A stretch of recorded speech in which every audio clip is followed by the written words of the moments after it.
समन्ता चक्रवालेषु अत्रा गच्छन्तु देवता सद्धम्मं मुनिराजस्य शृण्वन्तु सग्घमोक्खदं धम्मश्रवणकालो अयं बदन्ता धम्मश्रवणकालो अयं बदन्ता धम्मश्रवणकालो अयं बदन्ता नमो तस् भगवतो अरहतो सम्मा सम्बुद्धस्स नमो तस् भगवतो अरहतो सम्मा सम्बुद्धस्स नमो तस् भगवतो अरहतो सम्मा सम्बुद्धस्स කාරුණික ශ්‍රද්ධාකාමී පින්වතුනි, අපේ පින්වත් පිරිස ඊටාම ශ්‍රද්ධාවෙන් බුද්ධ පුතුන් මුහුණු පොත සමග Facebook පිටුව සමග එකතු වෙලා සිටින්නේ තථාගත ලෞතුරු බුදුරජාණන් වහන්සේ දේශනා කරපු උතුම් දහම් කරුණක් ශ්‍රවණය කිරීමේ අරමුණ අභිලාෂය ඇතුව මේ උතුම් පින්කම සිද්ධ කර දෙන ලෙස අපිට ආරාධනා කර සිටියා ජපානයේ සුකුබා නගරයෙහි ජීවත් වෙන දුලිප් චමිල මහත්මාණන්, ඒ වගේම එම ලේලිය වන කසුමි මහත්මිය, මුනුබුරා අයතෝ, ඒ වගේම ඉනෝකා මහත්මියත්, නාමල් රණසිංහ මහත්මයා ඇතුළු ඒ පවුලේ පුතුණුවන්, දියණිය, ලේලිය සහ බෑණනුවන් සහ ඒ අනිකුත් දායක පින්වත් පිරිසේ පවුල්වල ආරාධනා කර සිටියේ මේ දේශනාව කරලා දෙන්නට කියලා දායකත්වය අරගෙන අවුරුදු 14කට කලින් මියගිය ආදරණීය අම්මා දේවිකා රාණී මතගසිංහ මාතාවට පින් අනුමෝදන් කරන්නටත්, ආදරණීය පියාණන් වහන්සේ අවුරුදු 3කට කලින් මිය පරලෝ ගියා NGA කීර්තිරත්න පියාණන් වහන්සේට පින් අනුමෝදන් කරන්නටත් තමයි මේ උතුම් පින්කම සිද්ධ කරන්නේ. විශේෂයෙන්ම දුලිප් චමිල මහත්මයා අපට අවස්ථා කීපයකදී දුරකථනයෙන් සම්බන්ධ වුණා. අපිව හමු වෙන්න අවස්ථා කීපයකදීම එතුමා අපෙන් ඉල්ලා සිටියා අවස්ථාවක් සූදානම් කරලා දෙන්නට කියලා. නමුත් ටිකක් මේ දිනවල කාර්යබහුලව සිටින නිසාවෙන් අපි මේ ධර්මානුශාසනාව සිද්ධ කරලා දෙන්නම් කියලා එතුමාට සිහිපත් කළා. පසුව අපි හමුවීමේ අපේක්ෂාව ඇතුව, මොකද මේ දේශනාව එතුමාට අවශ්‍ය වුණේ තමන්ගේ නිවසට අපිව වැඩම කරවාගෙන ගිහිල්ලා ඒ නිවසේ ඉඳන් පවත්වන්න. නමුත් මේ පවතින වසංගත තත්ත්වයක් එක්ක අපි සඳහන් කළා මේ පින්කම අපි දැනට බුද්ධ පුතුන් Facebook පිටුවේ සහ YouTube නාලිකාව ඇසුරු කරගෙන සිද්ධ කරමු. පසුව තව අවස්ථාවකදී අපිට දේශනාවක් නිවසේදී පින්කමක් කරන්න පුළුවන් කියන එක. මොකද ඒ ඇත්තෝ පළමු අවස්ථාවේ මම හිතන්නේ 2012 වසරේ පළමු වතාවට ජපානයට වැඩම කරපු වෙලාවේදී විශේෂයෙන්ම සුකුබා වල විහාරස්ථානය ආරම්භ වෙච්ච අවධිය වගේ මට මතක.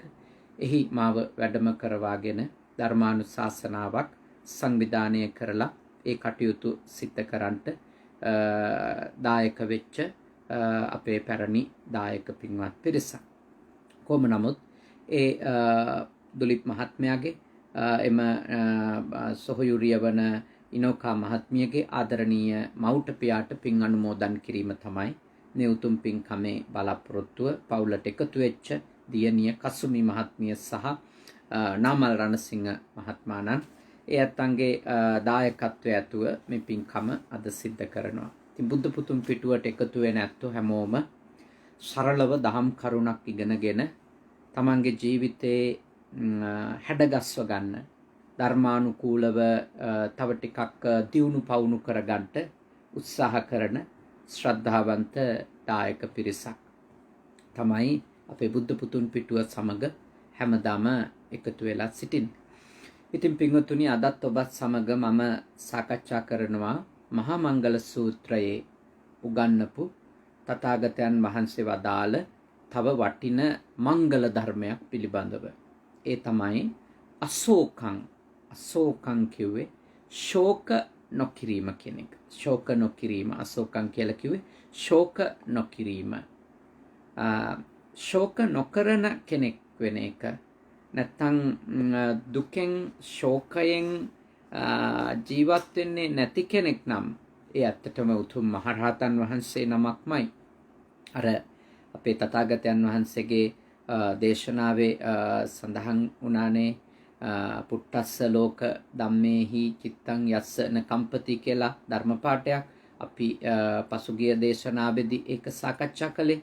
එතකොට මෙහි ශෝක නොකිරීම කියලා මෙහි අවධානයට ලක් කරන්නේ කුමක්ද? මෙහි ඇත්තටම ඒ අටලෝ දහමෙන් කම්පා නොවුණු හෝ කම්පා නොවන සිත් ඇත්තෙකුට තමයි ඇත්ත වශයෙන්ම ශෝකයක් අල්ප මාත්‍රයකින්වත් නැත්නම් ඒ අටලෝ දහමෙහි කම්පා නොවන මට්ටමටම සම්පූර්ණයෙන්ම තෘෂ්ණාව, ද්වේෂය, මෝහය, අවිද්‍යාව වැනි සියලුම අකුශල ධර්මයන් දුරින් දුර කරපු කෙනෙකුට තමයි ඒ తত্ত্বය 100%ක්ම උදා කරගන්න පුළුවන්කම ලැබෙන්නේ. මොකද ශෝකය කියලා කියන්නේ ද්වේෂමූලික සිතක පහළ වෙන චෛතසික ධර්මයක් විදියට තමයි ආභිධම්මික විවරණයන්හි අපේ තේරවාදී සම්ප්‍රදායේ පිළිගන්නේ. ශෝක කිරීම කියන එක, දුක් වීම කියන එක, කනගාටු වීම කියන එක ද්වේෂමූලික චෛතසිකයක් මුල් කරගෙන උපදිනවා කියන එක තමයි ධර්මානුකූල විග්‍රහය. සාමාන්‍යයෙන් ඒක බොහෝ වෙලාවට ශෝක කරන කෙනා පිළිගන්න කාරණයක් නෙමෙයි. ශෝකයෙන් ඉන්න කෙනෙක් කවදාවත් පිළිගන්න කැමති වෙන්නේ නැහැ. ඒක ද්වේෂමූලිකයි කියලා. ඒ කියන්නේ ඒකේ අභ්‍යන්තරයේ තියෙන්නේ ගැටෙන සුළු බවක්, ද්වේෂ සහගත බවක් කියන එක ඒක ඒ ශෝකයෙන් මුසපත් වෙච්ච කෙනාට, ඒ කියන්නේ දුකෙන් කනගාටුවෙන් දැඩි ලෙස පීඩා විඳින කෙනාට එය ඇතුලේ තියෙන අභ්‍යන්තරික කාරණාව ද්වේෂයයි කියන එක ඒත්තු ගන්න එක හරි දුෂ්කර කාරණයක්. හරිම දුෂ්කර කාරණයක්. අපි කිව්වොත් කවුරු හරි කෙනෙක් මලගෙදරකදී අඬන්නේ ද්වේෂමූලිකව කියලා. එතකොට සමහර විට ඒක ගැටුමක් දක්වා යන්නත් පුළුවන්. කොහොමද මම තරහට අඬනවා කියන්නේ? මං ද්වේෂයෙන් අඬනවා කියන්නේ කොහොමද? ඒ විදිහට කෙනෙක් ඒක විවාදයකට පටල ගන්න, රණ්ඩු කරගන්න හේතුවක් විය හැකියි. නමුත් ද්වේෂය මුල් වෙලා ද්වේෂ මූලිකව ඇතිවෙන චෛතසික ධර්ම පිළිබඳව අපේ තථාගත දේශනාවේ පෙන්වලා දෙනවා. එයින් එකක් තමයි ශෝකය කියන එක. එයින් එකක් තමයි ශෝකය. ද්වේෂ මූලික ඒ චෛතසික ධර්ම අතර එයින් එකක් තමයි ශෝකය කියන එක. ඉතින් අපි ඒක ඒ විදියට අවබෝධ කරගන්නට අවශ්‍යයි නේ. අවශ්‍යයි. මොකද ඒ අකුසල සිත පරාජයට පත් කරන්නේ නැති තාක්කල් අපිට ඒ වේදනාවන්ගෙන් සදාකාලිකව නිදහස් වෙන්න බෑ. ද්වේෂය මූලයක් විදියට, තණ්හාව මූලයක් විදියට අපේ මනසේ තියෙන තාක්කල් අපි අනිවාර්යෙන්ම ශෝක කරනවා, දුක් වෙනවා, අඬනවා, වැළපෙනවා. ඒ ටික සිද්ධ වෙනවා. දැන් පියා මැරෙනවට අපි කැමති නෑ. අපේ මනසේ ඒකට තියෙන්නේ ගැටුමක්. පියෙක්, තාත්තා කෙනෙක් මැරෙනවට අපේ මනසේ තියෙන අකමැත්තක්. අකමැත්තේ මූලය හොයාගෙන ගියොත් ඒක පටිඝ, ද්වේෂ සහගතයි. ඒක ද්වේෂ සහගතයි. පටිඝ සම්පයුක්ත දෙයක්. ඊළඟට මේ මව මිය යාම, දරුවෝ වෙන් වෙන එක, මේ වගේ දේවල් අපි අකමැති දේවල්. එතකොට තථාගත ලෞතුරු බුදුරජාණන් වහන්සේ දේශනා කරන ආකාරයට දැන් අපි අකමැති දේ වෙනවා නම් යම්පිච්චන් නලබති. අපි අකමැති දෙයක් අපිට සිද්ධ වෙනවා නම්, කැමති දේවල් නොවි පවතින තත්වයක් උදා වෙනවා නම්, එතකොට සිද්ධ වෙන දේ තමයි අපිට යම්කිසි ආකාරයකට ද්වේෂයක්, ක්‍රෝධයක්, අපේ ඇතුලේ ඝට්ටනයක් අන්නේ ඒ වචනේ පාවිච්චි කරමු, ගැටුමක්, පටිඝයක් නිර්මාණය වෙනවා. ඒක අපි ඇඬීම් විදියට, වැළපීම් විදියට, ශෝක කිරීම විදියට, කනගාටු වීම විදියට තමයි එළියට ප්‍රකාශ කරන්නේ නැත්නම් ඒක එළියට නිකුත් කරන්නේ කියන එක තථාගතයන් වහන්සේගේ ධර්මයේ තුල පැහැදිලි කරනවා. ඒකනේ උන්වහන්සේ වදාළේ පියතෝ ජායති සෝකෝ පියතෝ ජායති භයං පියතෝ විප්පමුත්තස්ස නත්ති සෝකෝ කුතෝ භයං. අන්න ශෝක නොකරන කෙනා නිර්මාණය වෙන්නේ කොහොමද? ප්‍රියයන් ගෙන් වෙන්වුණු කෙනා කියන එක. ඒ කියන්නේ මම මෙයාට ප්‍රියයි, අරයට ප්‍රියයි, මේ දෙයට ප්‍රියයි, අර දෙයට ප්‍රියයි, ඒකට මං කැමතියි, ඒකට මං ආසයි, එයාට මං ආසයි, මෙයාට මං ආසයි, මේ දේ මට ඕනි, ඒකට මං ආසයි. ඒ විදියට අපි යම් කිසි දෙයකට ප්‍රිය වෙනවද? ඒ ප්‍රිය වෙන එක නිසාම තමයි ශෝකයයි බයයි දෙක උපදින්නේ. ඒ කියන්නේ ප්‍රිය දේ ලබා ගන්නට පුළුවන් කමක් නැති වුණත් දුකයි. ඊළඟට ප්‍රිය දේ ලැබිලා තිබිලා අහිමි වෙලා ගියත් දුකයි, ශෝකය එනවා. මොකද අපි කැමති ප්‍රිය දේ අපිට ඕන විදිහට පවත්ව ගන්නනේ. ඇයි අපි ඒකට ප්‍රිය වෙලානේ දැන්ට ඉන්නේ. එතකොට ඒ ඇති වෙන ප්‍රියකමත් එක්ක, ප්‍රියතාවයත් එක්ක, කැමැත්තත් එක්ක මතක තියාගන්න ඕනේ, තේරුම් ගන්න ඕනේ දේ තමයි අපි ඒ ප්‍රිය වෙච්ච වස්තුව හෝ පුද්ගලයා හෝ ඒ හැම දෙම අපි අපේක්ෂා කරනවා අඛණ්ඩව අපගේ වසඟේ තියෙන්න ඕනි කියලා. දැන් ශෝකේ විතරක් නෙමෙයි, ප්‍රිය වුණාම, කැමති වුණාම, ආස වුණාම ඒක එක්ක විශාල බයකුත් ගමන් කරනවා. දැන් ඔබ කාට හරි ප්‍රිය වෙලා ඉන්නව නම්, කිනම් දෙයකට හරි ප්‍රිය වෙලා ඉන්නව නම්, කැමැති වෙලා ඉන්නව නම්, ඒ කැමැති දේ නිසා කොච්චර බයෙන් ඉන්නවද කියලා හිතන්න. කොච්චර බයෙන් ඉන්නවද? ඒක වෙයිද, නොවේද, පවත්ත ගන්න පුළුවන් වෙයිද, බැරි වෙයිද, මගදී කඩාකප්පල් වෙයිද, අරමුණ කරාම යන්න පුළුවන් වෙයිද, කොච්චර අවිනිශ්චිත භාවයකින් යුක්ත අවිනිශ්චිත සිතුවිලි අපේ මනසේ ගොඩනැගිලා ඒ අවිනිශ්චිත භාවයත් එක්ක මහ බයක්, අසහනයක් අපි දන්නේම නැතුව අපේ ඇතුලේ නිර්මාණය වෙනවා. ඇත්තටම ප්‍රිය දේ ලබා ගන්නකම් බයෙන් ඉන්නවා. ලැබුණට පස්සෙත් බයෙන් ඉන්නවා. ප්‍රිය දේ ලැබුණ නැතොත් ශෝක කරනවානේ. ඊළඟට ප්‍රිය දේ ලැබිලා අහිමි වුණත් ශෝකෙන් ඉන්නවා. දුක් වෙනවා, කනගාටු වෙනවා. ඉතින් ඇත්තට මේ ලෝකේ කාට හරි කෙනෙකුට ඕනි කරනවා නම් මේ ශෝකයක් නැතුව ඉන්න ඕනි කියලා. ප්‍රිය දේවල් ප්‍රමාණය අඩු කරගන්න. විශේෂ වශයෙන් මම ප්‍රියයි කියලා යමකට ඔබ මනසින් බැඳුනොත්, මං කැමති කියලා, ඒ තාක්කල් ඔබ ශෝකෙන් ඉන්නවා. ප්‍රිය සහ අප්‍රිය කියන ඒ සංස්කාර වලින්, සංකල්ප වලින්, හැඟීම් වලින් නිදහස් වෙන්නේ නැති තාක්කල් අපි ශෝක කිරීම නවත්තන්නේ නැහැ. ශෝකය අඩු කරගන්න, පාලනය කරගන්න, ඒවායේ ටිකක් කලමනාකාරීත්වයක් හදාගන්න, එහෙම ඔය නූතන ලෝකේ විවිධ ක්‍රමවේද යෝජනා කරනවා විවිධ දේශකවරු. ගෞතම බුදුහාමුදුරුවන්ගේ පණිවිඩය තමයි, ගෞතම බුදුහාමුදුරුවන්ගේ දේශනාව තමයි ශෝකය කළමනාකරණය කිරීම වෙනුවට සදාකාලිකවම ශෝකයෙන් නිදහස් වීම.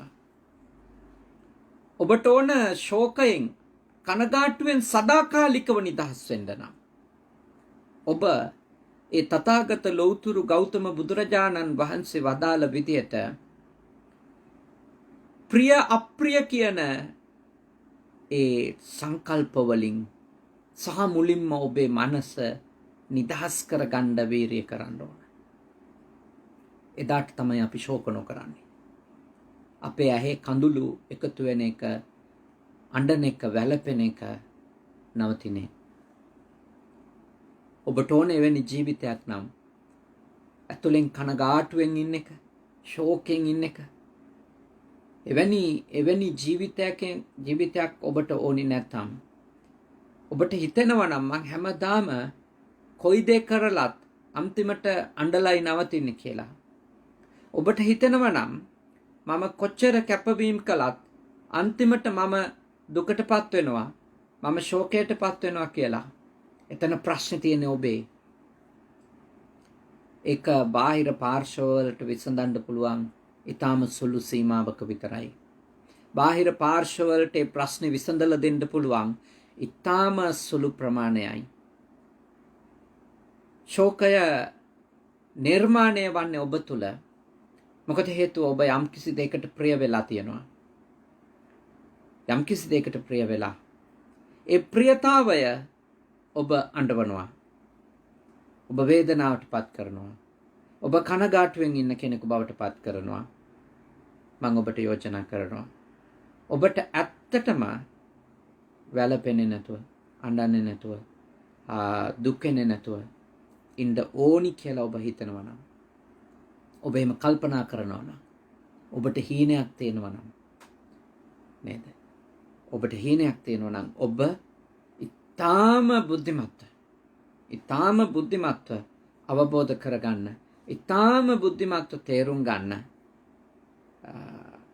ප්‍රිය දේ කියලා ඔබ මනසින් දෙන වටිනාකම් නැති කරන්නේ නැතුව කවදාවත් ඒ ප්‍රිය දේවල් කියලා දේවල් තියෙන තාක්කල් ඇඬීම, වැළපීම, වේදනාවට පත්වීම නවත්තන්න බෑ.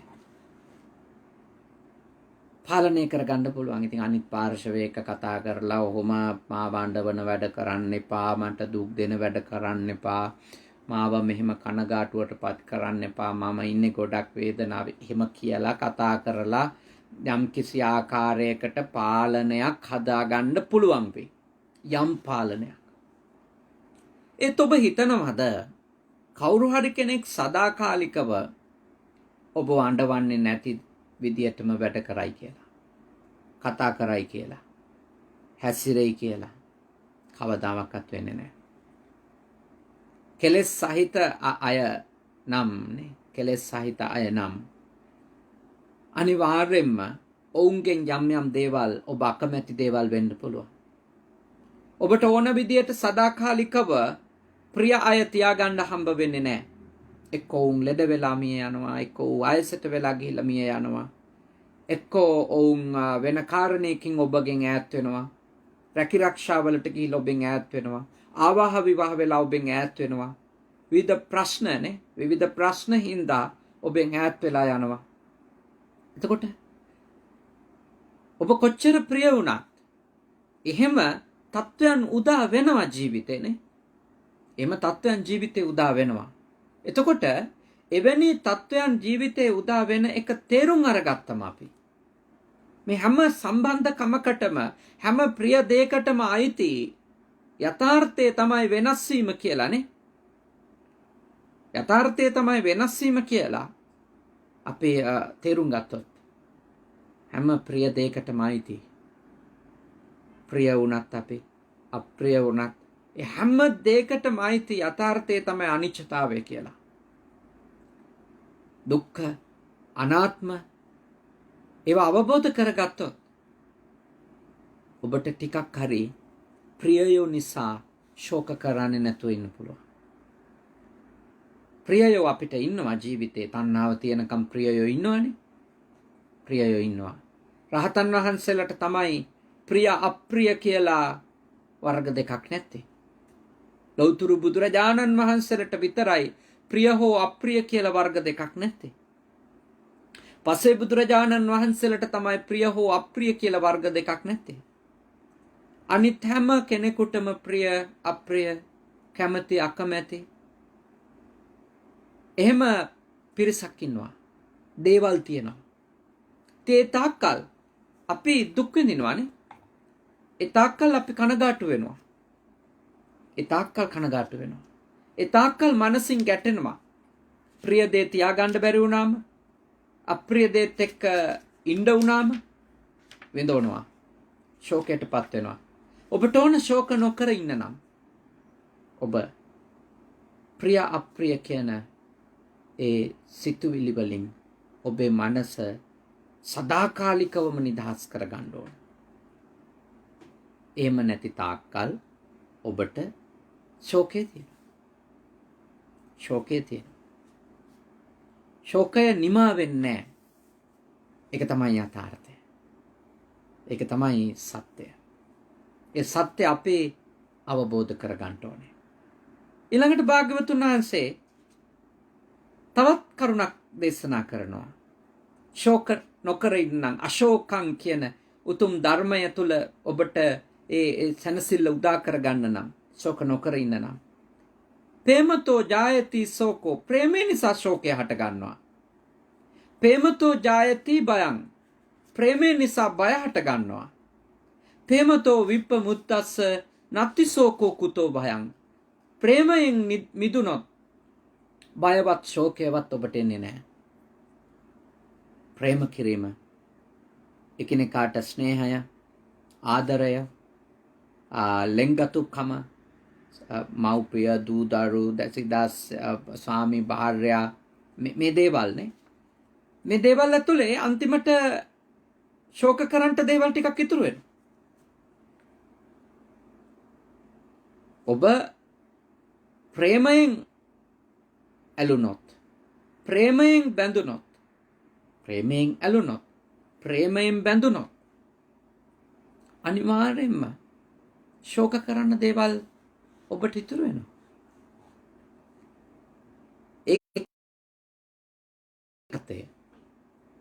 ඒක යථාර්ථය. ඒක මේ ලෝකයේ තිබෙන පරම සත්‍ය තත්වයක්. මොකද ප්‍රේමය කියන එක කාගේ සිතේ ඇති වුණත් ඒ වෙනස් වෙන ධර්මයක්. සදාකාලික ධර්මයක් නෙමෙයි. යම් කිසි කෙනෙක් මම ඔබට ආදරේ කියන වාක්‍ය කියලා ඔබ අවබෝධ කරගන්න ඕන බොහෝ දේවල් වෙනස් වෙලා ගිහිල්ලා. මම ඔබට සදාකාලිකවම සෙනෙහසකින් ඉන්නේ කියනකොට ඒ වාක්‍ය කියනකොටත් ඒ කියපු පුද්ගලයාත් වෙනස් වෙලා. එච්චරටම අපේ ජීවිත සහ අපේ සිත් ඒ සිත් තුළ උපදින සිතුවිලි ප්‍රේමය කියන්නේ සිතුවිල්ලක් නේ. වෙනස් වෙනවා. අපි ගැන අනෙක් අයට උපදින සිතුවිලි ඒ පහළ වෙන සිත් ඒවා වෙනස් වෙනවා.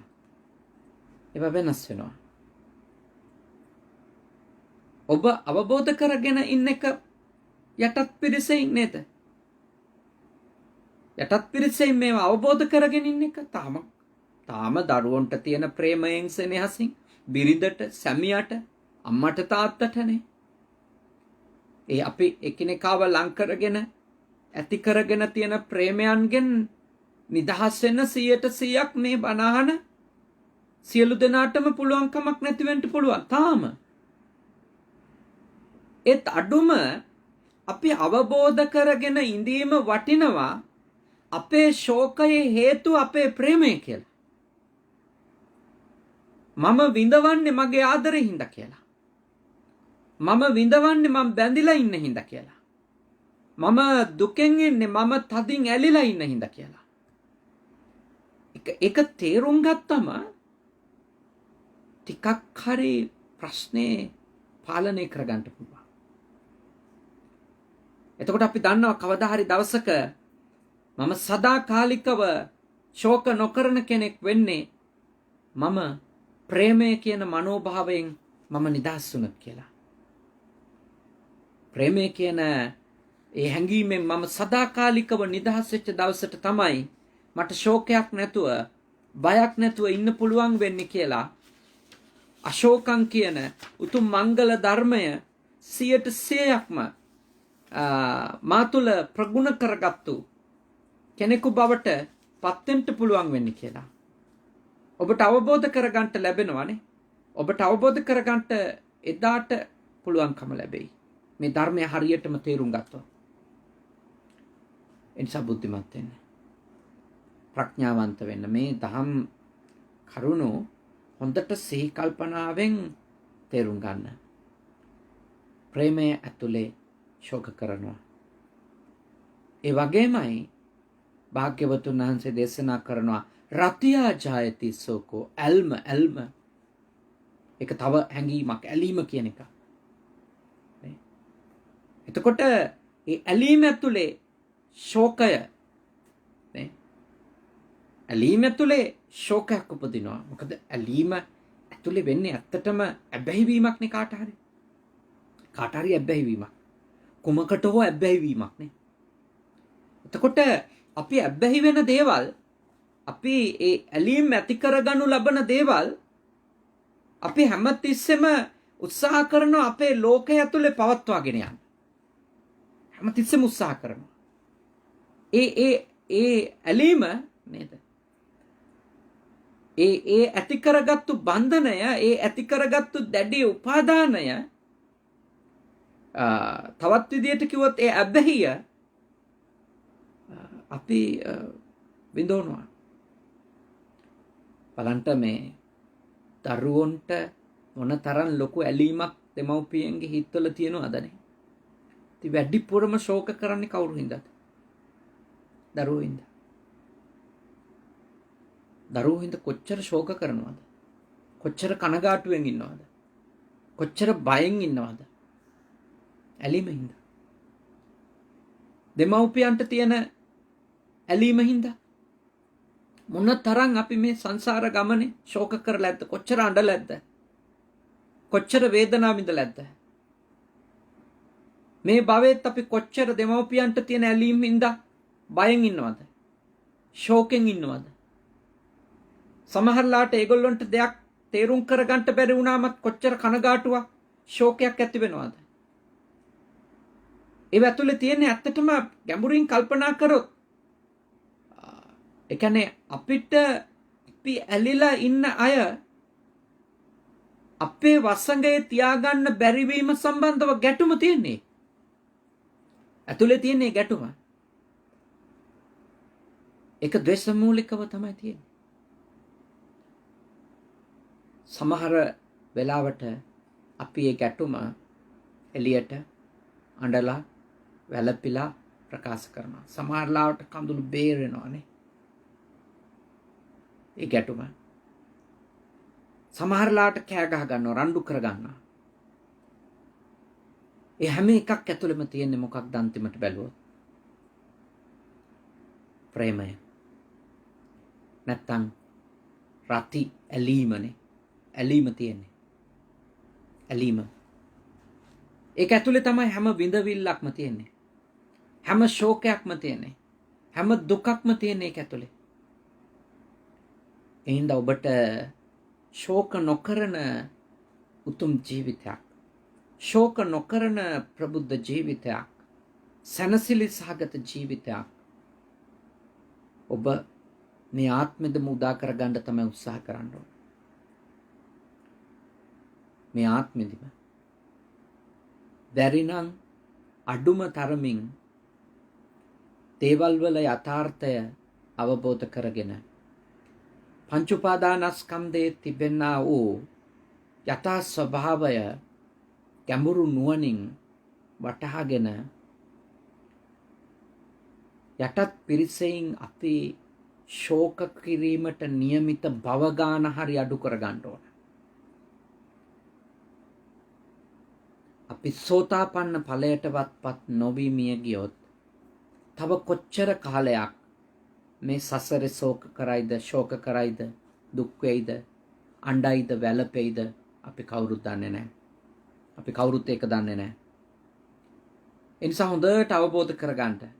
හොඳට ඔබ තේරුම් ගන්නට. ඊටාම ප්‍රඥාවන්ත හොඳ බෞද්ධයෙකු බවට ඔබ පත් වෙන්න. මොකද හේතුව ඔබ හරියට බුද්ධිමත්ව අවබෝධ කරගත්තේ නැතොත් මේ ශෝක කිරීම කියන්නේ බාහිර පාර්ශවයක ප්‍රශ්නයක් නෙමෙයි අපේ ශෝකය කියලා. ඒක අපේ අභ්‍යන්තරික ප්‍රශ්නයක් විදියට අවබෝධ කරගත්තේ නැතොත් අපිට කවදාවත් කිසිම අවස්ථාවක මේ ආත්මේ ශෝකයෙන් නිදහස් වෙන්න හම්බෙන්නේ නැහැ. දුකෙන් කනගාටුවෙන් වේදනාවෙන් නිදහස් වෙන්න හම්බෙන්නේ නැහැ. මොකද අපි හැමතිස්සෙම හිතනවා මම ශෝක කරන්නේ බාහිර පාර්ශවයකින්ද කියලා. එළියේ කෙනෙක්ින්ද කියලා. එළියේ තියෙන දෙයක්ින්ද කියලා. ඒක ඇතුලේ කියන්නේ අපි සංකල්පීයව හදන් තියනවා මගේ සතුට තියෙන එළියේ කියලා. ඒකයි ඒකේ අනිත් පැත්ත. කියන්නේ ශෝක කරන්නේ බාහිර පාර්ශවයක් නිසා කියලා, එළියේ කෙනෙක් හෝ දෙයක් නිසා කියලා අපේ ඔළුවේ හැදුනම මං අඬන්නේ, මං වැළපෙන්නේ, මං විඳවන්නේ මේගොල්ලොන්ගේ වැඩ නිසා, අරගොල්ලොන්ගේ වැඩ නිසා කියලා හිතන එකේ ඊළඟ පැත්ත තමයි අපි හිතනවා අපේ සතුට තියෙන එළියේ කියලා. කාගේ හරි ගාව තියෙන එකක් කියලා. ඉතින් ඒගොල්ලෝ අපිට ඒ සතුට ලබා දෙනකන් අපි හීන දකින්නවා සමාවෙන්න. හීන දකින්නවා. ඒ හීන සැබෑ වෙන්නේ නැතිකොට අපේ ඇතුළ ආයෙත් ගැටෙනවා. අපේ ඇතුළ ආපහු රණ්ඩු කරන්න පටන් ගන්නවා. ආයෙත් කඳුළු වගුර අඬනවා. එනිසා මේ ආත්ම භාවයේ ඔබ තේරුම් ගන්නට උත්සාහ කරන්න. ඔබ අවබෝධ කරගන්න උත්සාහ කරන්න මේ ආත්ම භාවය තුලදී කොහොම හරි ප්‍රශ්නේ මගේ කියලා. විඳවිල්ල හේතුව මගේ කියලා. ශෝක කිරණ හේතුව මගේ එකක් කියලා. මා තුල තියෙන එකක්. මා ඒක නුවණින් දකින්න ඕන කියලා. උත්සාහ කරන්න. ඔබ සැබවින්ම මිය යන්න පෙර සැනසීම උදා කරගනී. ඒක අපේ බුද්ධිමත්ව නේද? ඒක අපේ බුද්ධිමත්ව ප්‍රඥාවන්තව තථාගතයන් වහන්සේ වදාළ ධර්මයේ කෙරෙහි ශ්‍රද්ධාවක් උපදවාගෙන අවබෝධයෙන් අපි ඒක අප තුලින් වටහා ගන්න ඕන. මොකද බුදුරජාණන් වහන්සේ කවදාවත් අපිට බොරුවක් දේශනා කරන්නේ. ප්‍රේමය නිසා, රතිය නිසා, අපේ කෙනෙකුට හෝ දේවල් වලට ප්‍රිය වීම නිසා අපි ශෝක කරනවා කියලා බුදුරජාණන් වහන්සේ දේශනා කළේ. ඒ දේවල් නිසා අපි ශෝක කිරීම සත්‍ය වශයෙන්ම වෙන නිසාමයි. ප්‍රියවීම ඇතුලේ ශෝකයක් හදාගන්න කියලා උන්වහන්සේ නුවණින් අවබෝධ කරා. ප්‍රේමය ඇතුලේ අඬන්න විඳවන්න දේවල් හදාගන්න කියලා උන්වහන්සේ නුවණින් අවබෝධ කළා.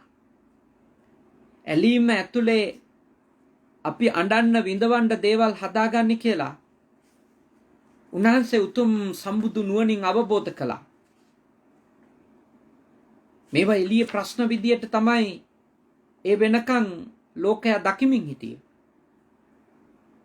බොහෝ දෙනෙක් පර්යේෂණේ නියැලිලා හිටියා. ගෞතම සිද්ධාර්ථ කුමාරයා විදියට එතුමා ගෘහස්ත ජීවිතයෙන් එළියට එනකොට උපනිෂද් මුනිවරු ඇතුළු බොහෝ දෙනෙක්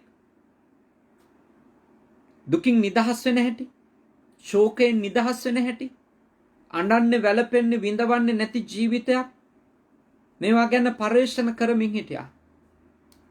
හැබැයි ගෞතම බුදුරජාණන් වහන්සේ තමයි සදාකාලිකවම ශෝකයක් නැති, සදාකාලිකවම බයක් නැති ජීවිතය කොහොමද උදා කරගන්නේ කියලා උන්වහන්සේ අවබෝධ කරගත්තා. උන්වහන්සේ ඊට පස්සේ අපිට දේශනා කරා එක. මෙන්න මේ විදියටයි ඔබට ශෝක නොකර ඉන්න ලැබෙන්නේ කියලා. මේ විදියට හිතුවොත් විතරයි ඔබට විඳවන්නේ නැතුව ඉන්න ලැබෙන්නේ කියලා. තණ්හාය ජායති ශෝකෝ තණ්හාය ජායති භයං තණ්හාය විපමුත්තස්ස නත්ති ශෝකෝ කුතෝ භයං. රූප තණ්හාව නිසා, ශබ්ද තණ්හාව නිසා, රස තෘෂ්ණාව නිසා, ගන්ධ තෘෂ්ණාව නිසා, පොට්ටබ්බ තණ්හාව, ස්පර්ශය පිළිබඳ තෘෂ්ණාව නිසා අපි කොච්චර ශෝක කරනවද? අම්මා දකින්න එක ඇහැට හිතට මහා සැනසෙල්ලක් කරගත්තු දරුවේ අම්මා චුට්ටක් ඈත් වෙනකොට කොච්චර ශෝක කරනවද? කොච්චර අඬනවද? දරුවා ඇහැට පේන එක මහා සැනසීමක්, සුඛ වේදනාවක් කරගත්තු, ඒ තුල තෘෂ්ණාවක් මානසිකව හදාගෙන ඉන්න අම්මා කෙනෙක් දරුවා පොඩ්ඩක් හරි ඈත් වෙනකොට මොනතරම් වේදනාව විඳිනවද? මොනතරම් අඬනවද? මොනතරම් දුකටපත් වෙනවද? ඊළඟට අපි කැමති සුවඳක් අපිට විඳින්න නැති වුණාම, අපි කැමති සුවඳ අපෙන් අයින් කරනකොට කොච්චර විඳවනවද? පුංචි කාලේ අම්මා තාත්තා දරුවෝ එකිනෙකාව ඉඹිනවා, වැළඳ ගන්නවා. ලොකු වෙනකොට දරුවෝ තමන්ගේ මවට පියාට තමන්ව ඉඹින්න වැළඳ ගන්න දුන්නේ නැතොත් ඒ දරුවාගේ සුවඳ බලන්ට, දරුවාගේ සුවඳ විඳින්ට දැඳිච්ච අම්මා කෙනෙක්, තාත්තා කෙනෙක් හිටියොත් එයා කොච්චර විඳවයිද? ඒ විඳවන්නේ දරුවා නිසාද? නෑ, ඒ සුවඳට බැඳිච්ච නිසා. නිදහස් වෙන්න තියෙන්නේ ඒ බැඳීමෙන් මිසක බාහිරින් නෙමෙයි. බැඳීමෙන් නිදහස් වෙනකොට බාහිරින් ඉබේම නිදහස් වෙනවා. බන්ධනයෙන් තමයි අපිට නිදහස් වෙන්න තියෙන්නේ. අපේ මනසේ තියෙන දැඩි බැඳීමෙන්, උග්‍ර අපේක්ෂාවෙන්, රස මව්ගේ තනපුඩුවෙන් කිරි උරා බොන දරුවෙක් ඒ රසට බැඳෙන්න පටන් ගන්නවා. ඒ රස කෙරෙහි තෘෂ්ණාවක්, ඒ කිරි රසට තෘෂ්ණාවක් හදා ගන්නවා. මව් බොහෝ වෙලාවක් කිරි පොවලා එයා වෙන කිසියම් කටයුත්තකට පොඩි වෙලාවක් හරි දරුවා පැත්තකින් තියන්න හැදුවොත් කිරි රසයෙන් මත් වෙලා ඒ රසට ඇලිලා ඉන්න දරුවා අඬනවා, වැළපෙනවා, ශෝක කරනවා, දුකටපත් වෙනවා.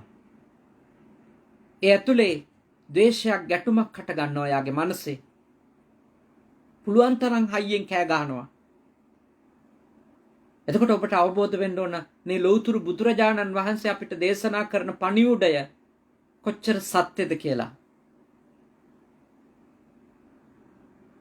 ඇස නිසා රූප කෙරෙහි හටගත් තෘෂ්ණාවන්ගෙන්, කන නිසා ශබ්ද කෙරෙහි හටගත් තෘෂ්ණාවන් නිසා, දිව නිසා රස පිළිබඳව හටගත් තෘෂ්ණාවන් නිසා, නහය හේතු කොටගෙන ගන්ධයන්ට සුවඳට හටගත් තෘෂ්ණාව නිසා, කය හින්දා පහසට ඇති කරගත් තෘෂ්ණාව නිසා මිනිස්සු ශෝක කරනවා.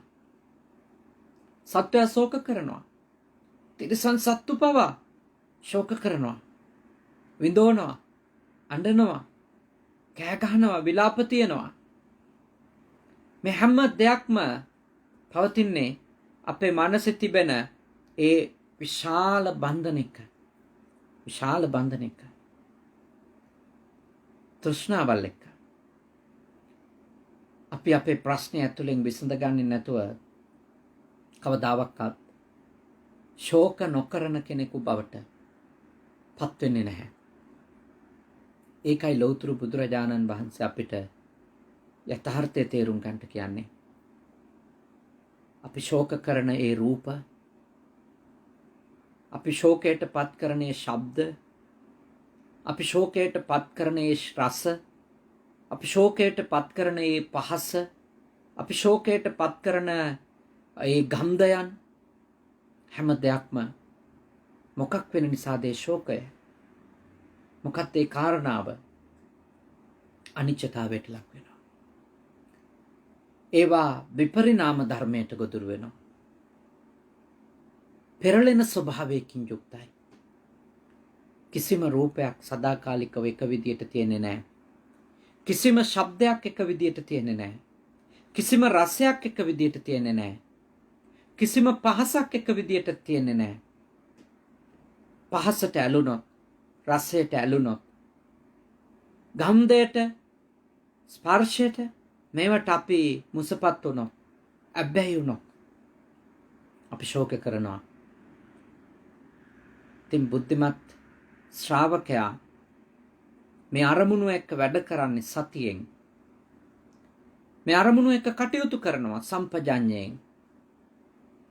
ඇලිලා හිටියත් දැනගෙනවත් ඉන්නවා. මගේ ඇලීමත් එක්ක මට කවදා හරි දවසක ගැටෙන්න වෙනවා කියලා. මගේ බැඳීම එක්ක මට කවදා හරි දවසක විඳවිල්ලකුත් එනවා, ගැටුමකුත් එනවා කියලා බුද්ධිමත් තථාගත ශ්‍රාවකයෝ ඒක අවබෝධ කරගෙන ඉන්නවා. එතකොට ඒ ඇත්තෝ කවදා හරි දවසක ඒ අනිත්‍යතාවය තමන් ඉදිරියේ පේනකොට, ඒ වෙනස් වීම තමන් අත්දකිනකොට ඒ අය වටහා ගන්නවා මේ මම අවබෝධ කරගෙන ඉඳපු දෙයමයි, මේ මම කලින් දැනගෙන ඉඳපු දෙයමයි මේ වෙන්නේ කියලා. එතකොට ඒගොල්ලොන්ගේ වේදනාව අඩු වෙනවා. ඒගොල්ලොන්ගේ ශෝකය අඩු වෙනවා. මොකද කලින්ම දැනගෙන ඉඳලා, කලින්ම තේරුම් අරන් ඉඳලා වෙනස් වෙන බව, නැති වෙන බව, අතහැරෙන බව, මග ඇරෙන බව, දාලා යන්න වෙන බව, තමන් දාලා නොගියත් තමන් ඇලිච්ච දේ තමන් දාලා යන බව. එනිසා ඔබ අවබෝධ කරගන්න. හොඳට තේරුම් ගන්න. තේරුම් ගත්තම අඩුම දුක ටිකක් හරි අඩු වෙයි. ශෝකය ටිකක් හරි අඩු වෙයි. මේවා මේ දේශනාව අහලා ආවෝ ඇත්ත තමයි. හොඳ කතාවක්, හොඳ දේශනාවක්. අතෑරියොත් මේවා නිතර නිතර ඔබගේ අවබෝධය තුළ පවත්ව ගත්තේ නැතොත්, මේවා නිතර නිතර මෙනෙහි කරන ධර්ම බවට පත් උනේ නැතොත් මතක තියාගන්න, ඔබ විඳවයි. විඳවයි විතරක් නෙමෙයි, මේවා නිතර නිතර මෙනෙහි කරමින් තේරුම් ගන්නේ නැතුව දාන දෙනවා, භාවනා කරනවා, සිල් රකින්නවා, පන්සල් හදනවා, දුප්පතුන්ට උදව් කරනවා. ඒ අතරතුරේ ඔන්න දරුවෙක් නැති වෙනවා. හිතන්නේවත් නැති වෙලාවක සැමියා මිය යනවා, බිරිඳ මිය යනවා, අම්මා තාත්තා මිය යනවා. එතකොට මේ දේවල් අවබෝධ නොකර ආගමික චාරිත්‍ර වතාවත් විතරක් ඉෂ්ට කරගෙන ගියපු අයට මොකද වෙන්නේ? හිතනවා මම මෙච්චර පින් කරද්දිත් ඇයි මට මගේ දරුවා තියාගන්න බැරි වුනේ? ඇයි මගේ සැමියා බේර ගන්න බැරි වුනේ? මගේ බිරිඳ බේර ගන්න බැරි වුනේ? ඇයි කියලා ගැටෙන්න පටන් ගන්නවා. ආගම එක්ක ගැටෙනවා, ධර්ම එක්ක ගැටෙනවා, පින් කුසල් එක්ක ගැටෙනවා. කර්මයේ කර්ම විපාකයේ පිළිබඳව තිබෙන පැහැදීම, විශ්වාසය විනාශ කර ගන්නවා. එයයි අවබෝධ කරගෙන යන්න ඕනි කොටස අවබෝධ කරගන්නේ නැතුව කොච්චර පින් කර කර ගියත් මතක තියාගන්න, දවසක ප්‍රියයෝ වෙන් වෙනකොට ඔබේ ගැටුම පටන් ගන්නවා, පින්කම් එක්කත් ගැටෙනවා. කරපු පිනුත් සැක කරන්න ගන්නවා. අර පන්සලට මෙච්චර කරා, දලදා මාලිගාවට මෙච්චර දුන්නා, අටමස්ථානෙට මෙච්චර දුන්නා, අරව පූජා කළා, මේව පූජා කළා. ඇයි මට මෙහෙම වුනේ? ඇයි ඒවයි දෙයියෝ නැද්ද? ඇයි ඒවයි බුදුන් නැද්ද? ඇයි ඒවයි තුනුරුවන් නැද්ද? ගැටෙනවා. මතක තියාගන්න. ඒ කිසිම තැනක ඔබේ ප්‍රශ්නේ විසඳන්නේ නැහැ. ඔබේ ප්‍රශ්නේ විසඳලා දෙන්නේ ඔබේ මනසින්. ඔබේ ප්‍රශ්නය විසඳෙන්නේ ඔබ ලබාගෙන තිබෙන අවබෝධයෙන්. ඔබේ තේරුම් ගැනීමෙන්. ඔබ කොච්චර දුරට ඔබේ හිත හදාගෙන ඉන්නවද? දේවල් මම කොච්චර පින් කරන කෙනෙක් වුණත් අනිත්‍ය දේ අනිත්‍යයි. දරුවෝ, බිරිඳ, සැමියා, අම්මා තාත්තා, නෑදෑයෝ, යාළුවෝ, සල්ලි, ගෙවල්, යාන වාහන මේ ඔක්කොම කොච්චර පින් කළත් අනිත්‍ය දේ අනිත්‍යයි. අනිත්‍ය දේ නිට්ටය වෙන්නේ නැහැ. අනිත්‍ය දේ අනිත්‍යමයි. අනිත්‍ය දේවල් වලට බැඳිලා හිටියොත් ඒ අනිත්‍ය දේවල් නිසා දුක් විඳින්න වෙනවා. මොකද අපි බැඳිලා. අපි ඒවට ඇබ්බැහි වෙලා. අපි ඒවට මානසිකව දැඩි ලෙස වහල් වෙලා. ඉතින් ඒවයි අල්ප මාත්‍ර වූ හෝ වෙනස් වීමක් අපි අපේක්ෂා කරන්නේ නැතුව ඉන්නවා. අපි විඳවනවා. දුකටපත් වෙනවා. ඒක අපි කරපු පින්කම් වල ප්‍රශ්නයක් නෙමෙයි. අපි දීපු දම්පැන් වල ප්‍රශ්නකුත් නෙමෙයි. ඒ තැන් වල ඉඳපු දෙයියෝ බුදුන් හරි කවුරු හරි කෙනෙක් අපිට උදව් කරපු නැති අපිව රවට්ටපු එකකුත් නෙමෙයි ඒක. එතන තියෙන්නේ අපේ අවබෝධය සම්බන්ධ කාරණාව. ඒ හින්දා මම ඔබට මෙත් සිතින් යෝජනා කරනවා. ඔබ මේ තථාගතයන් වහන්සේගේ ධර්මයේ කියපු ඒ උතුම් මාර්ගෝපදේශනය හරියටම අවබෝධ කරගන්න. එතකොට සැනසෙල්ල ඔබ කරා එන්න පටන් ගන්නවා. තාම ලස්සන මේ අර මේ එක දහම් කතාවක බණ කතාවක මම ඉගෙන ගත්ත හරි ලස්සන දෙයක් මේ ධර්මපාල කියලා බ්‍රාහ්මණ පවුලක් ඉන්නවා. මේ ඒ බ්‍රාහ්මණ පවුලේ අය පුරුදු වෙලා හිටියා මේ මරණානුස්මෘතියනේ මරණානුස්සතිය වඩන්න. ඒ මරණානුස්මෘතිය හෙවත් මේ ජීවිතයේ අනිත්‍යතාවය හැමෝම මැරෙන බව නැවත නැවතත් මෙනෙහි කරමින් තේරුම් ගනිමින් ඉඳපු පවුලක්. ඒ ගෙදර 5-6 දෙනෙක් හිටියා. එක පුතෙක් අපේ බෝධිසත්වයන් වහන්සේ තමයි මේ පුතුණුවන් විදියට ඉපදිලා ඉන්නේ. කුඹුරේදී සර්පයෙක් දෂ්ට කළා මැරෙනවා.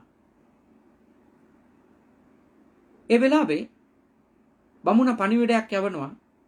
එක්කෙනෙකුට විතරක් කෑම එවන්න. අනිත් අය ඔක්කොම පිරිසිදු වස්ත්‍ර ඇඳගෙන පිරිසිදු වෙලා ඉන්න කියලා. එතකොට ඒගොල්ලොත් එනවා. ඔහුගේ අවසන් කටයුතු කරනවා. මේ මිය යන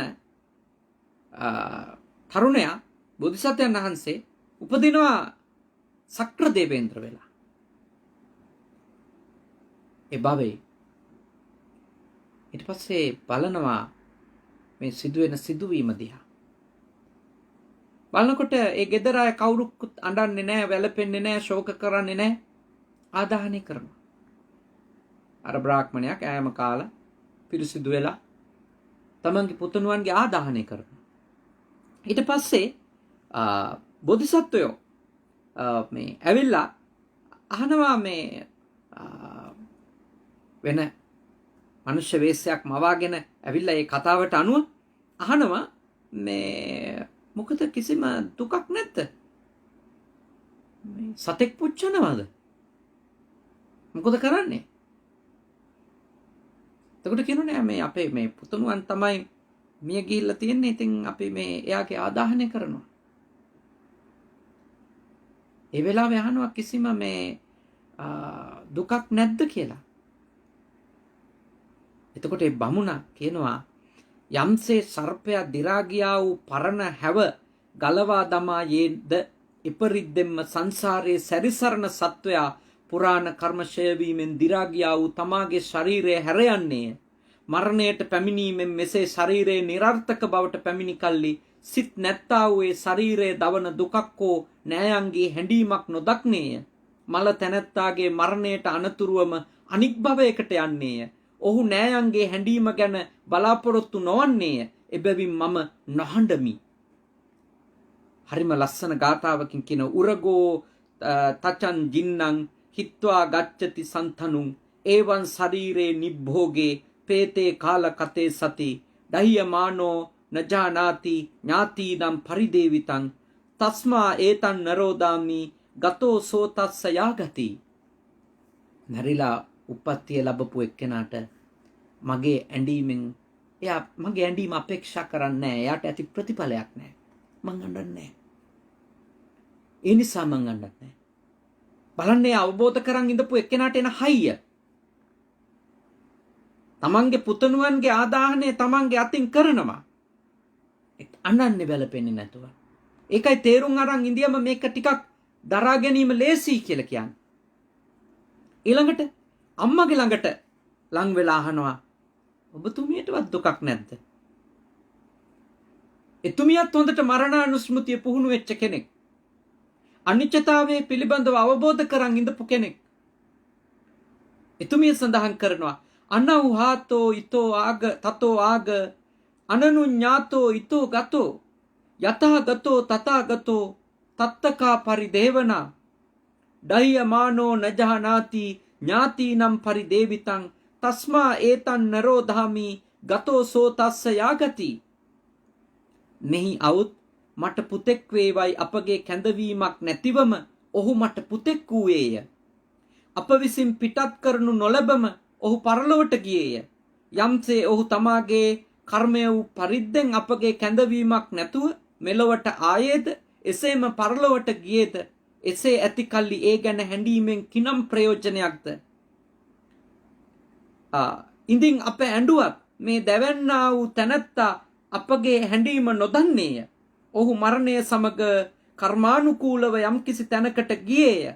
එබැවින් මම ශෝක නොකරමි. අම්මයි තාත්තයි පුතා දැවෙන වෙලාවේ කියන්නේ. අවබෝධයට පත් වුණාම තියෙන දරා ගැනීම ශක්තිය. අවබෝධයට පත් වුණු අය ප්‍රිය විප්‍රයෝගයේදී හැසිරෙන සතිමත් ස්වභාවය හිතන්ට බැරි තරම් අසිරිමත් කියලා කෙනෙකුට හිතෙන්න පුළුවන්. ඒක මිරකල් වගේ. කොහොමද එහෙම වෙන්නේ? අම්මා කෙනෙකුට එහෙම දරන්න පුළුවන්ද? ඒ ශක්තිය ඔබ ගාවක් තියෙනවා. ඒ ශක්තිය අප ගාවක් තියෙනවා. අපේ ශක්තිය අවදි කර ගන්න ඕන. ඒ ශක්තිය අපට ලැබෙන්නේ අපි උතුම් අවබෝධයට පත් වෙද්දී මේ අනිත්‍යතා ධර්මයේ පිළිබඳව. දුක පිළිබඳව, අනාත්ම ධර්ම පිළිබඳව. පංච උපාදානස්කන්ධයේ තිබෙන ඒ අබ්බැහියේ තියෙන ඒ උපාදානයේ තියෙන මුලාව, එහි තියෙන හිස් බව පිළිබඳව ගැඹුරු අවබෝධය තමයි අපිට විශාල මානසික පෞරුෂය ලබා දෙන්නේ. ඒ ශක්තිය ඔබට උදා කරගන්න පුළුවන්. ඔබ උතුම් මනුෂ්‍යාත්මය උපදිලා තියෙනවා. ඔබ ගෞතම බුදුරජාණන් වහන්සේගේ ශ්‍රාවකෙක් වෙලා තියෙනවා. ඒ උතුම් ධර්මය ඔබ ටික ටික ප්‍රගුණ කරමින් ඉන්නවා. ඔබට දවසක ශක්තිය උදා කරගන්න පුළුවන්. දිගින් දිගටම මේ ධර්ම ශ්‍රවණය කරන්න ඕනේ. ඒ ධම් නැවත නැවතත් සිතේ දරාගෙන මෙනෙහි කරන්න ඕන. හිතට නැවත නැවතත් කියලා දෙන්න ඕන. සමහර විට මගේ පුතාගේ දේහය මම ගෙනියයි. එක්කෝ පුතා මගේ දේහය ගෙනියයි. තේරුම් කළ දෙන්න ඕන. මගේ දුවගේ මලගම මගේ ඇහින් දකි සමහර විට. එක්කෝ එයා මගේ මලගම දකි. දෙකින් ඕන එකක් වෙන්න පුළුවන්. දැනගෙන ඉන්න.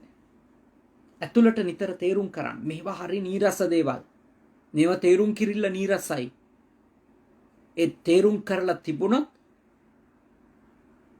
හදිසි තත්වයන්ට මුහුණ දෙන එක හරි ලේසි. තේරුම් නොකර හිටියොත් වෙන වෙන දේවල් එක්ක දවස ගත කරමින් හිටියොත් ධනය එක්ක, බලය එක්ක, සල්ලි එක්ක, කීර්තිය එක්ක, ප්‍රශංසා එක්ක, ලාභ එක්ක අපේ දවස වේගෙන් ගත කරමින් හිටියොත් අපි දන්නේම නැතුව අපිව අර්බුදයට පත් කරන, අපිව ඔසවල පොළවේ ගහලා දාන අත්දැකීම් අපි ඉස්සරහට එයි. වහ මේ දේවල් තේරුම් අරන් ඉන්න ඕන. තව කල් ගන්න හොඳ නෑ මේව තේරුම් ගන්න අපි. මොකද සබ්බම් පහය ගමනීයන් ඔක්කොම අතෑරලා දාලා යන්න ඕන.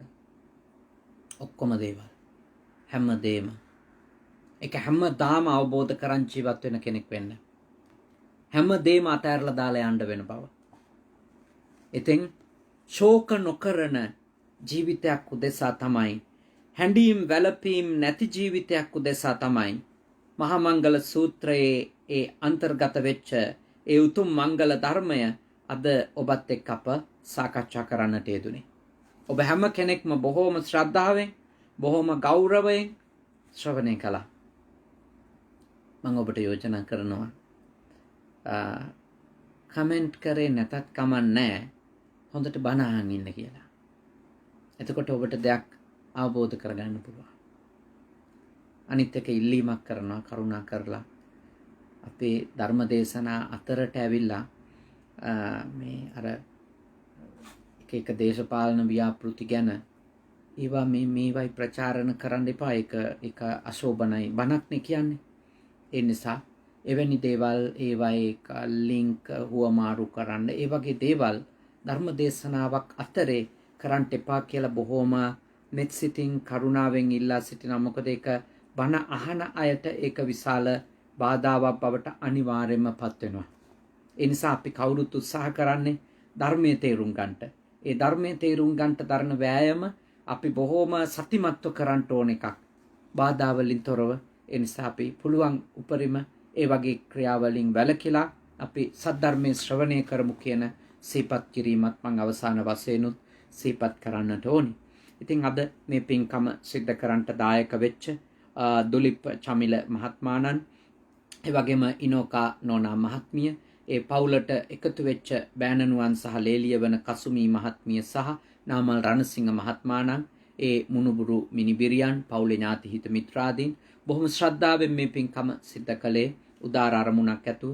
අවුරුදු 14කට කලින් මියගිය ආදරණීය මාතාව දේවිකා රාණී මතකසිංහ මාතාවටත්, අවුරුදු 3කට කලින් මියගිය ආදරණීය පියාණන් NGA කීර්තිරත්න පියාණන් වහන්සේටත් මේ පින් අත් වේවා. බණහපු ඔබ හැම දෙනාගේම නමින් මියගිය සියලුම ඥාති හිත මිත්‍රාදීන්ටත් මේ පින් අත් වේවා. ඒ සියලුම ඥාති හිත මිත්‍රාදීන් මේ පින් කුසල් අනුමෝදන් වෙලා උතුම් අමා මහ නිර්වාණ ධර්මයේම අවබෝධ කරත්වා. සාදු සාදු සාදු. ඒ වගේම සියලුම දෙවිවරු මේ පින් අත් කරගනිත්වා. දෙවියන්ගේ ආශිර්වාදය, ආරක්ෂාව ඔබ හැම දිනාටම ලැබේවා.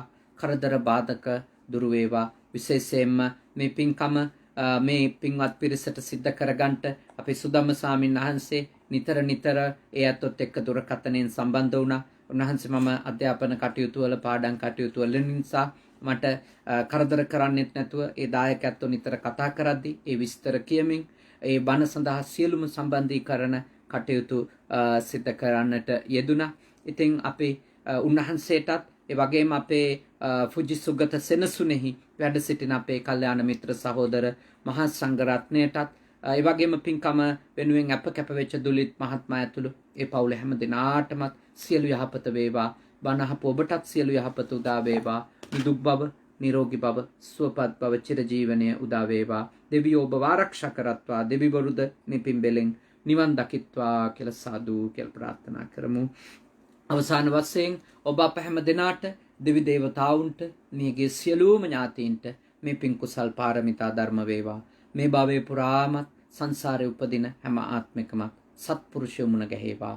කල්යාණ මිත්‍රයෝ මුණ ගැහේවා. සද්ධර්මයේම ශ්‍රවණය කරමින් ධර්මානුධර්ම ප්‍රතිපත්ති පූර්ණේ කරගෙන ඉක්මන් භවයකදී නිවන් දකින්න අපි හැම දිනාටම මේ පින් කුසල් පාරමිතා ධර්ම වේවා. සාදු සාදු සාදු.